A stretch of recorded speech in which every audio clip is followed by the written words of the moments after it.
Welcome to the Blessed Podcast. I'm your host, Raquel.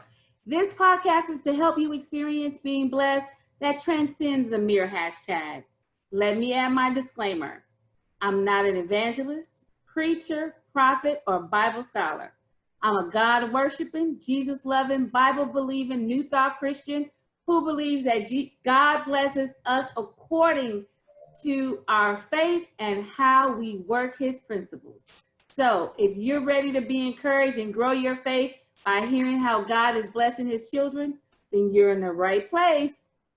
I'm broadcasting on WYTV7 Christian Broadcasters Network, a nonprofit charitable radio broadcast with the mission to empower, encourage, and educate.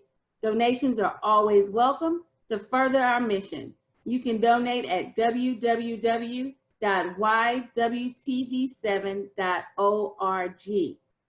So today's podcast is sponsored by Tolson's Publishing. We publish books to make you think about what you think about. My guest today, I'm so excited about today. So all of Raytober, it's November now, but all of Raytober, I was introducing you to my family and people that are special and that have inspired me. And this next guest, even though he's younger than me, he has probably been my biggest inspiration. Oh, wow. It is my nephew, Brandon Tolson. And I wanted to talk to him because I want everybody here. A lot of people that listen are probably around my age or Gen Xers, but we probably have children. I have a millennial child and some of you may have it. And so I wanted to get some younger people in here so we can see how God is really blessing the younger generation. And it shows that we have been doing our job. That's how I look at it. We've been doing our job because they look at us. So without further ado, welcome, Esso. Thank you. I'm still, I inspire you. What? You know you do. Okay, so let me, listen. I have to tell it. I know I'm supposed to give you a chance to say it, but I'm going to tell it. Okay. You went to Memphis to go to the Memphis College of Arts. Mm-hmm. Mm-hmm. You stayed down there and you did your thing. I mean, you didn't work for people that you didn't want to work for. Like, you know, all of us, we say, oh, I hate my job. You never did that because you did your art. Your art is your work. Mm-hmm. And so you are passionate about what you do because that's just what you do. Yeah. And, you know, you're blessed because of it. Yeah. And I love the fact that you don't look at blessings like, you know, oh, I got to be a millionaire. That's never been you. No. Well, you are living, you're living a rock star life. You really are. So, okay, so tell the people a little bit about yourself. Okay, well, so yes, Memphis, Tennessee is where I'm based, but originally raised in East St. Louis, Illinois. Yes. And so, you know, both of my parents were entrepreneurs. And so I saw what that looked like with them. I saw that it's a challenge, but I saw that it was possible. And I'm definitely the type of person that kind of wants to be able to do what I want to do when I want to do it. Even though there's a cost to doing that, but I like having agency and I like having that kind of control. So that's kind of how I live my life now. And so what I do here in Memphis is I do a number of things. One of them is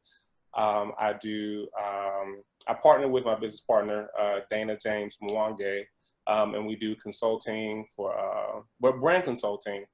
We do design too, but we really talk about how strategy is the core of design. We're not just like creating a logo just because, we're not just doing a website just because. All of that is informed with strategy, and we incorporate storytelling and all that kind of stuff in that. So I do that. The other thing that I do is I kind of, well, I'm gonna take that out. It ain't no kind of. I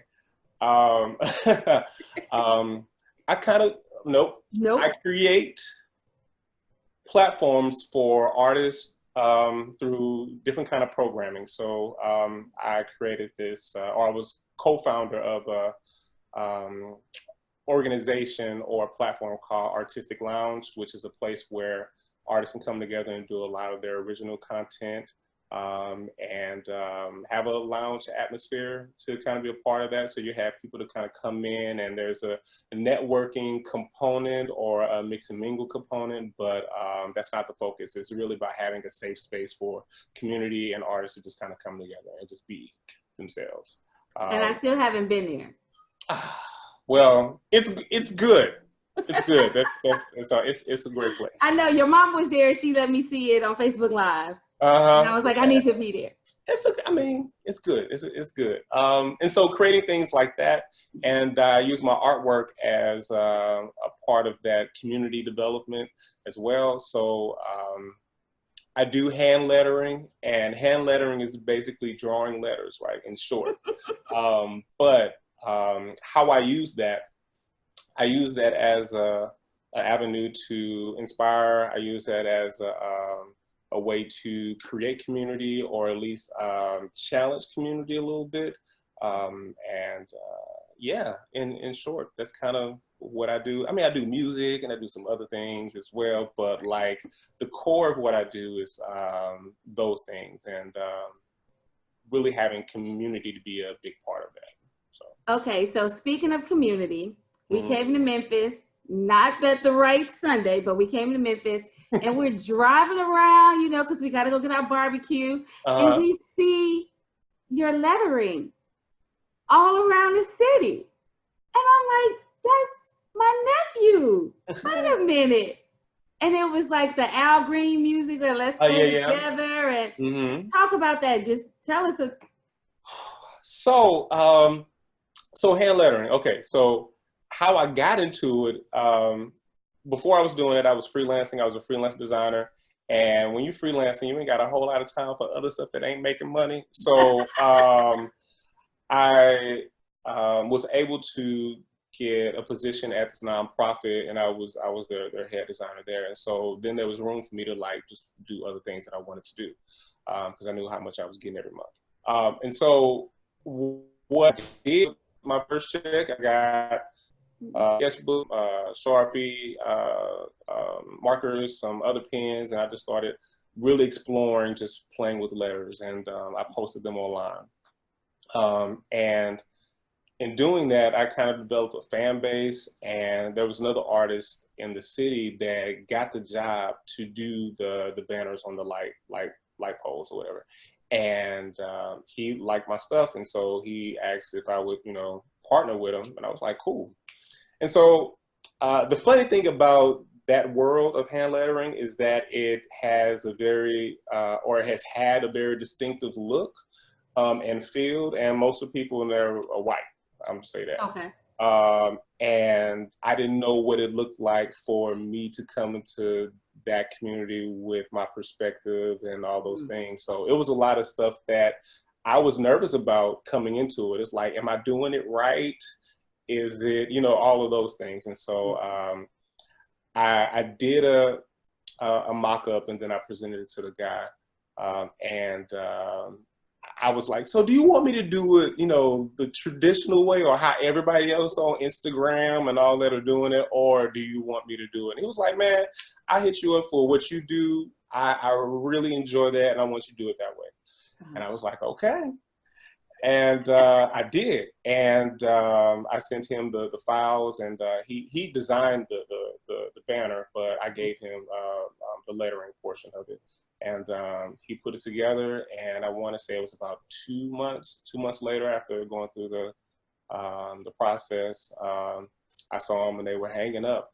And I was like, wow, it's something that would just create, it was an idea, and, me just kind of putting it out there and just sharing that, and it turned into an opportunity. And that's how that happened. That is so dope. I'm telling you, when we were driving around, I just felt so proud. I was just like, that's the baby I used to change his diapers. Yeah. Superstar. Okay, wait a minute. So we talk about community. You talked about community. Embrace your inner. Yes. That is like, you meet all kind of people wearing your shirts. Yeah, So yeah, let's talk about that a little bit. Because, I mean, I'm telling you, when I think about blessed, dude, I see your face. I don't know what to say. I received it. I received that. It happened a very similar way. Sketchbook. And this time it was it was St. Patrick's Day. So, you know, everybody was drinking. And went with a friend of mine. We were kind of just club hopping or, you know, bar hopping.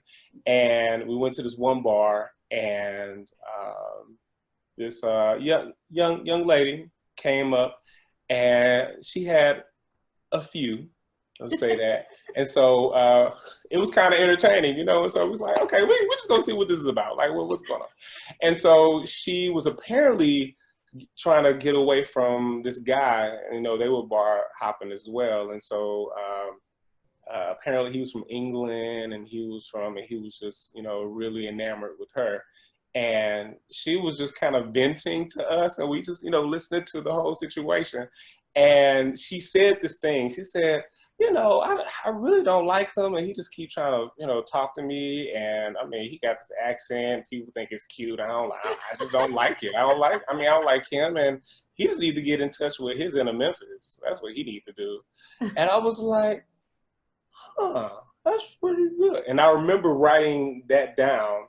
And so after the night, you just wrote down inner Memphis. I wrote down what she said, get in touch with your inner Memphis. Okay. And I was like, there's something to that, because around that time, the Grizzlies were doing pretty good, and they got into the playoffs. So there was just a lot of pride for the city.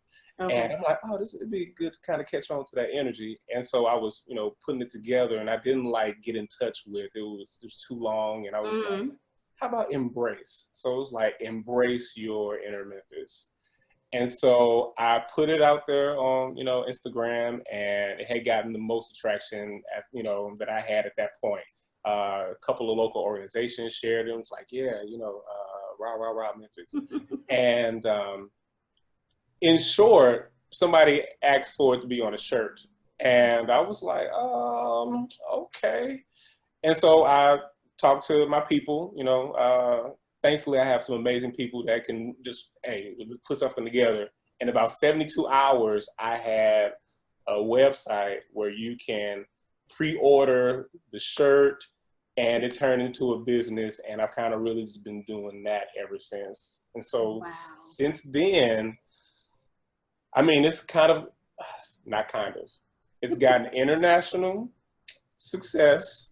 There are people in Sydney, Australia. There are people who are in Singapore, people in Jerusalem. Oh, wow. Some shirts in South America, I forget where, and all across the United States.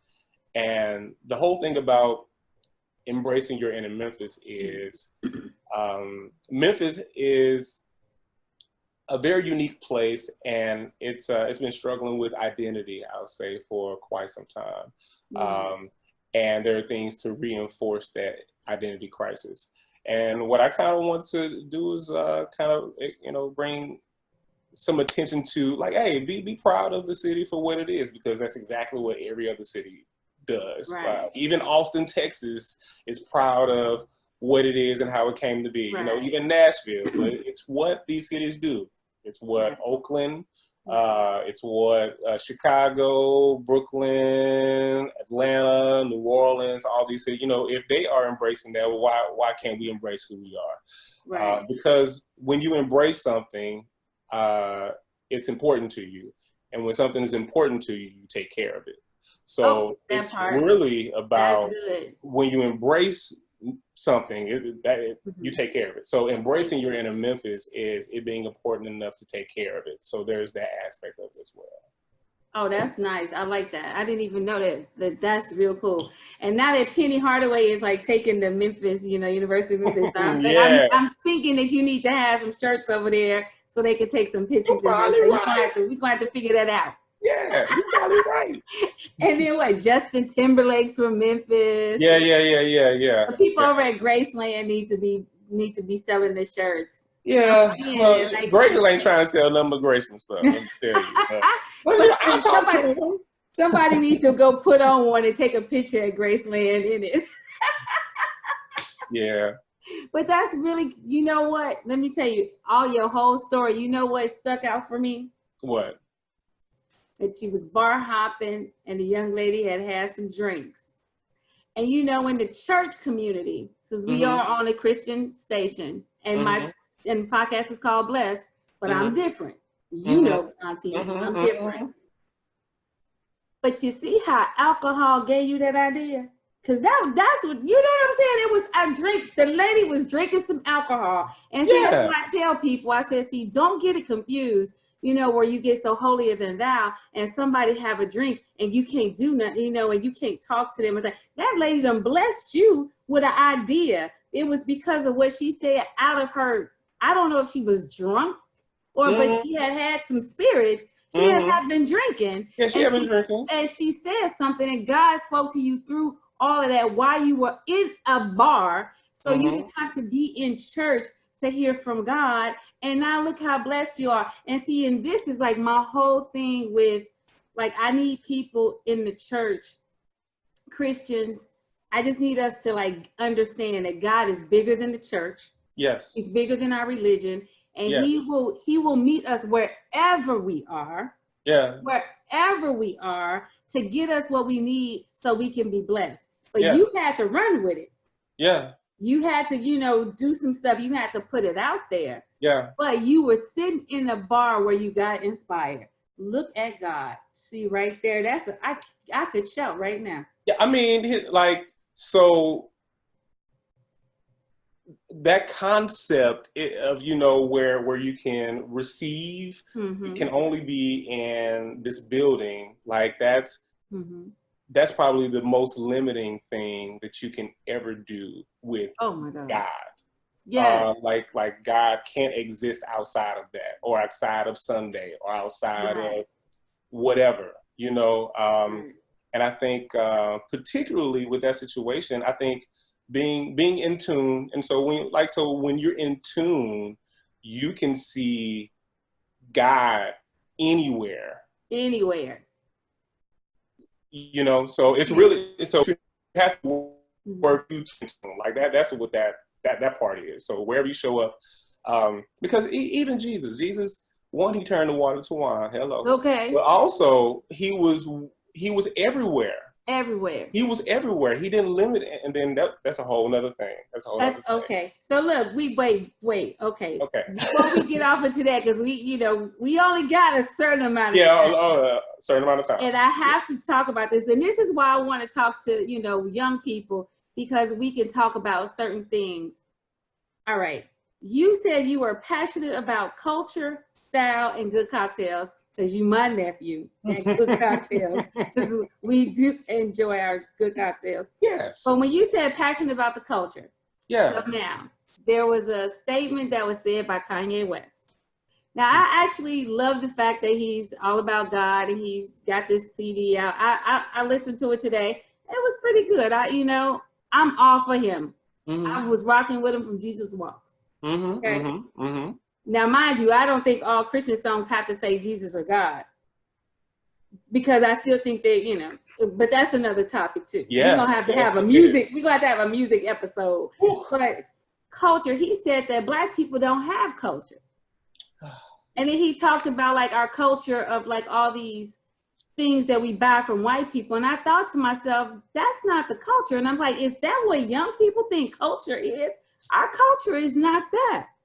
Like most of the people my age don't have red bottoms. Most of the people my age now wearing Cartier and all of these name brand stuff that's the culture. That's not the culture. So as a Zennial, and let's explain that real quick. You're a Zennial. That means you're between Gen X and Millennial.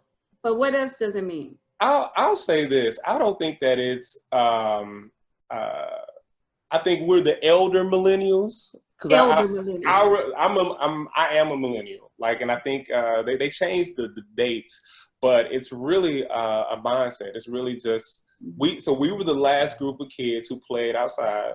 Right. or who were normally playing outside. We saw the world before the technological advancements of the past 30 years. We were the first kids with email. We were the first, like we were the first of a lot of things, but we were also the last of a lot of things. Like we were the last of, like I said, playing outside, being able to use payphones, calling cards, and all of those. Like we were the last generation of a lot of things. Right. So we're a very unique group of individuals. So we can see the perspective of the generation directly before us, and then we can still be cool with and tap in, to the generation that is directly after us as well. Right. So. Right. So what do you think about the culture? What is culture to you?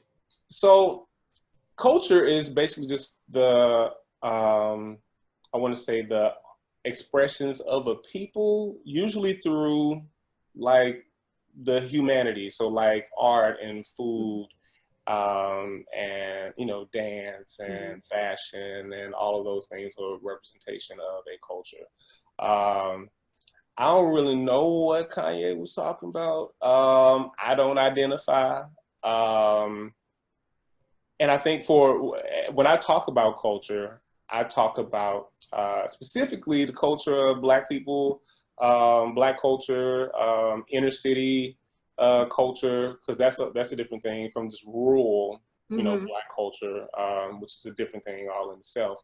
But the city Black culture, I live for that, and I think I have a heart for it because that's where I grew up, and I know in being blessed, I know that a lot of people didn't have the same opportunities that I had, with a certain set of circumstances that I had, even though it didn't have anything to do with money, like I was, rich and well off. But as far as having somebody that, supported me, cared about me and what I was doing, who, didn't feel like I had to escape. I didn't feel like I had to escape, where I grew up and how I grew up.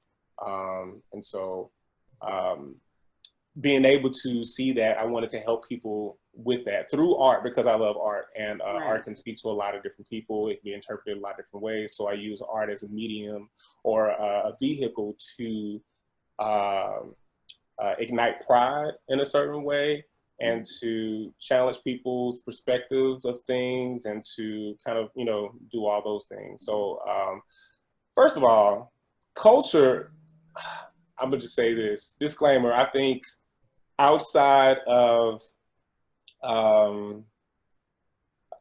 few exceptions, American culture is just Black culture, and so the purely American art forms come from Black people in Black neighborhoods. So like jazz is an American art form. Right. Tap dance is an American art form. Right. Hip hop is an American art form, and so on and so on. And so all of that was created from those neighborhoods, the inner city, the Black, and so I don't really know what. Yeah, okay. So I just thought maybe because I was older, I just didn't get it. So it's nice to see. Okay. Yeah, so okay. I'm not going to even give you any more time because we are getting close to running out of time. Oh man. One of my favorite things when I came to see your vernacular, what is it? Spectacular vernacular. Spectacular vernacular. Yes. Can you just share a couple of those? Because to me, that's culture, because you use the vernacular that you hear in the street, particularly in Memphis. Yes. So, I mean, if I can share a few of them. Well, maybe the ones that don't have there aren't a lot of them. Okay, there are a few. Okay, so like what you said is one of them. Okay, but you gotta say it like so. When you say, what you said. Right. So when I say something good, like I don't know what Kanye was talking about. What you said? Yeah. Or if you sharing what he said, I could have been like, man, what? Man, what? Yeah. A man. Man. Yeah, man, what? That's Memphis. That's vernacular. Memphis. Yeah, that's Memphis vernacular. Yeah, I thought that was pretty cool. Though. I really thought that was cool. We got about 5 minutes left. I hate that the time go by so fast. Yeah. I'm like, I might need an hour show. I might need an hour show. But we might have to do a part 2. But I know we're gonna have to do a music thing. Yeah. Because that's real. That like gospel music doesn't have to say God or Jesus for me to get. I can go all up in that. I can go all up in that. And I think that's one of the topics. Maybe in December when we talk about Christmas and Christ. It's like we can have Christ everywhere. Okay, I'm thinking. So while we got 5 minutes left, give everybody a way can they get the Embrace Your Inner Memphis t-shirts and how can they contact you? Okay. So for the Embrace Your Inner Memphis t-shirts, you can go to embraceyourinner.com and you can find the story of how it all got started. You can even see some profiles of people and what Memphis means to them. But you also just pick up a shirt. So again, that's embraceyourinner.com. Okay. And how you find me and all the stuff that I'm doing and things I'm interested in, you can, and I got some other merch outside of that. Like the posters that you were talking about, those are available. And I do have some more inspirational posters that are just kind of for your everyday, inspiration. You can find that at esotolson.com. That's ESOTOLSON.com. Okay. And then for your Cheers Creative, I'm going to have both you guys on, especially because we need to talk about, because blessed people need to have some income. Yes. Coming in. Yes, they do. And I believe that God gives us all visions and gifts and things like that. And it's not just working for somebody else. It may be, you might need to start selling pies like Patti LaBelle. And you need a creative, Cheers Creator to help you put it together. And so I'm going to have you guys back on there. But if somebody right now needs to get to you, how can they find you? They can go to cheerscreative.com and we do consulting, and we're actually putting together a program right now. So you sign up for our email list and you can get information about that. Again, it's cheerscreative.com. Cheerscreative.com. Okay. Well, nephew, I can't wait for Christmas. So I can spend some time with you. Oh, yeah. And I'm excited. So we can brainstorm for 2020, getting ready for this next decade. Yes, right. And we can sit down and have a few good cocktails. Some good ones.